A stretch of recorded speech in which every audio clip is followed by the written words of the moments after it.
Hola a todos, hoy vamos a sumergirnos en un tema que vemos, yo diría que a diario en la clínica, el síndrome obstructivo de las vías respiratorias altas en perros braquicéfalos, lo que conocemos como SOBRA. Es un síndrome fundamental y dominarlo es clave.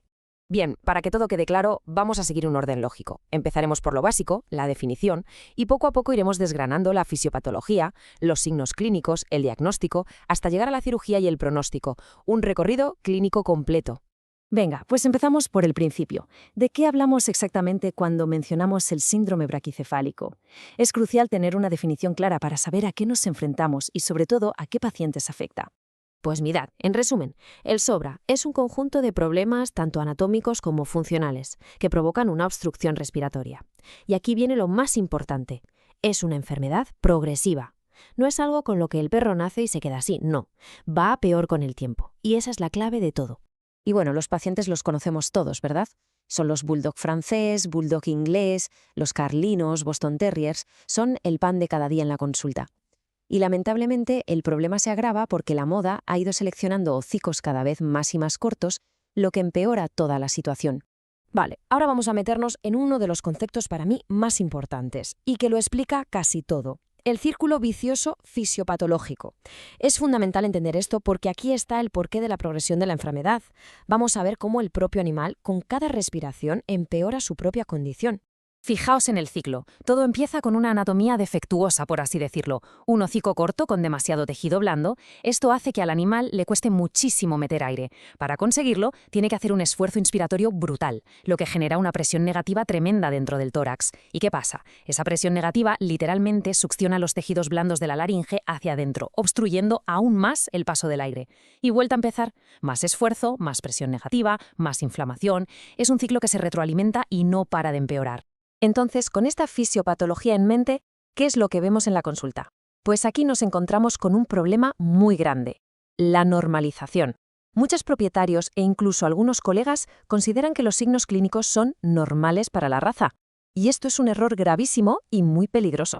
Los signos son los que nos cuentan siempre. Es que ronca muchísimo, no aguanta nada paseando, cuando hace un poco de calor se ahoga, a veces tiene arcadas como si se fuera a ahogar. Son el cuadro clásico.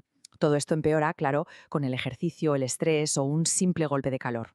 Y ojo a este dato, porque es algo que a veces se nos olvida. Fijaos, casi el 100%, un 97,3% de estos perros tienen problemas gastrointestinales asociados. ¿Por qué? Pues por lo que hablábamos antes de la presión negativa. Es tan fuerte el esfuerzo que hacen para respirar que, literalmente, chupan el contenido del estómago hacia el esófago. Esto les provoca un reflujo gastroesofágico crónico, esofagitis, vómitos. O sea que el problema no es solo respiratorio. Y otra cosa importantísima en la exploración, hay que aprender a escuchar. No es lo mismo un ronquido, un estertor, que es ese sonido grave, vibrante, que nos orienta a un problema en el paladar blando, que un estridor. El estridor es un sonido mucho más agudo, como un silbido, y eso es una señal de alarma. Nos indica que el problema ya está en la laringe, que probablemente hay un colapso laríngeo, y eso es mucho más grave. Vale, entonces tenemos una sospecha clínica muy alta. Ahora, ¿cómo lo confirmamos?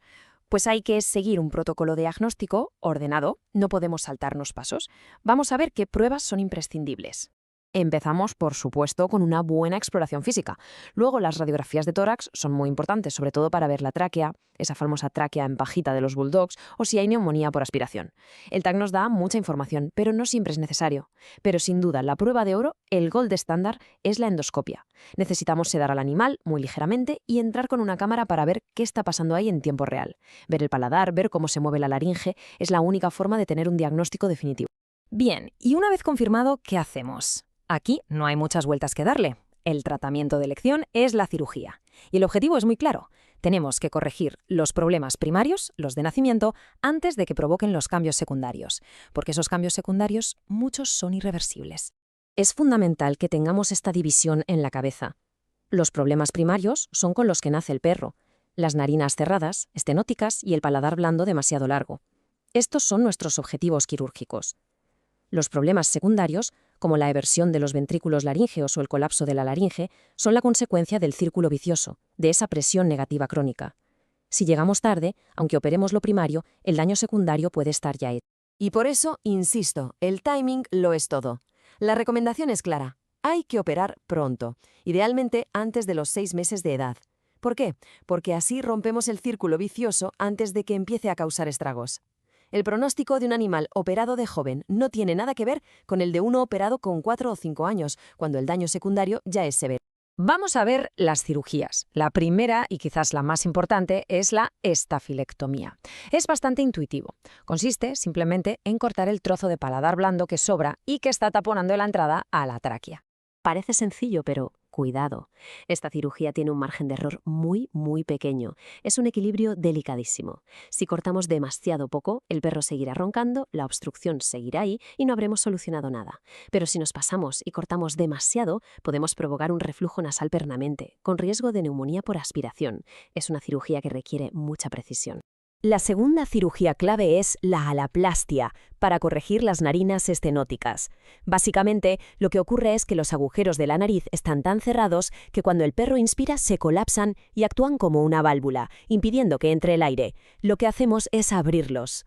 El objetivo es ensanchar la apertura nasal para que entre mejor el aire. La técnica más habitual es la resección en cuña. Quitamos un pequeño triangulito de tejido y suturamos. Y aquí, de nuevo, precaución. No hay que volverse locos abriendo. Si abrimos demasiado, podemos provocar una complicación iatrogénica, es decir, causada por nosotros, que es la formación de un granuloma en el centro. Moderación y precisión. Muy bien, pues para terminar vamos a resumir las ideas más importantes, los puntos clave que creo que deben quedar grabados. Si hay que quedarse con una sola idea, que sea esta. El SOBRA es una enfermedad evolutiva, progresa con el tiempo, no es una foto fija. Por lo tanto, la cirugía temprana no es una opción, es una necesidad. El pronóstico cambia radicalmente si intervenimos a tiempo. Y todo esto nos lleva, para finalizar, a una reflexión que va más allá del quirófano. Como veterinarios, ¿qué papel jugamos en todo esto? ¿Cuál es nuestra responsabilidad a la hora de educar a los propietarios y a los criadores sobre las consecuencias que tiene para el bienestar de los animales seleccionar estos rasgos braquicefálicos tan extremos? Es una pregunta que creo que todos deberíamos hacernos.